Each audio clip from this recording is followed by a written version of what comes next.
Les Dozo sont des chasseurs et guérisseurs du nord de la Côte d'Ivoire. La tradition leur attribue des pouvoirs mystiques. Profitant de la partition pendant plusieurs années de la Côte d'Ivoire suite à la guerre en 2002, ils se sont attribués un rôle militaire et sécuritaire dans leur région. Nous sommes dans un pays pauvre. Et nous savons que notre gouvernement n'a pas assez de moyens d'installer la police dans nos sous-préfectures, dans nos villages, soit la gendarmerie, dans nos sous-préfectures ou dans nos villages. Donc, nous sommes organisés aujourd'hui dans nos villages, dans nos sous-préfectures, pour pouvoir veiller sur nos populations et veiller aussi sur nos biens. Donc c'est un honneur pour nous d'être Dozo. Aujourd'hui, le pays est réunifié après avoir défendu le camp d'Alassane Ouattara, nordiste devenu président en 2011. Les Dozo posent problème. De nombreuses exactions leur sont imputées, du racket grâce à des barrages sur les routes, des exécutions. Un rapport de l'ONU publié en décembre 2013 accuse les milices Dozo d'avoir tué au moins 300 personnes en 4 ans. Elles commettent des exactions et des abus.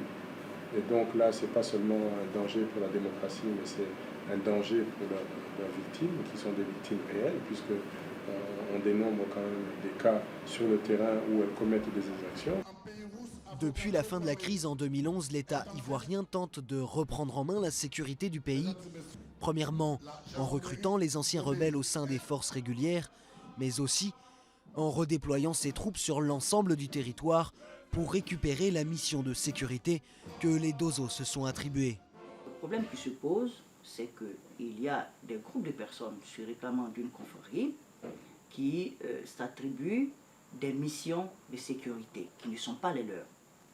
Nous sommes dans un état de droit, il y a les forces régulières qui sont chargées d'assurer la sécurité des biens et des personnes. Face aux récriminations, l'État a décidé de mettre fin aux activités paramilitaires des Dozo. Il va les recenser pour ensuite les désarmer. Début janvier, Alassane Ouattara les a appelés à retourner à leurs activités originelles. Aujourd'hui, le pouvoir estime qu'il y a 200 000 Dozo, soit davantage que l'ensemble des forces de sécurité ivoiriennes.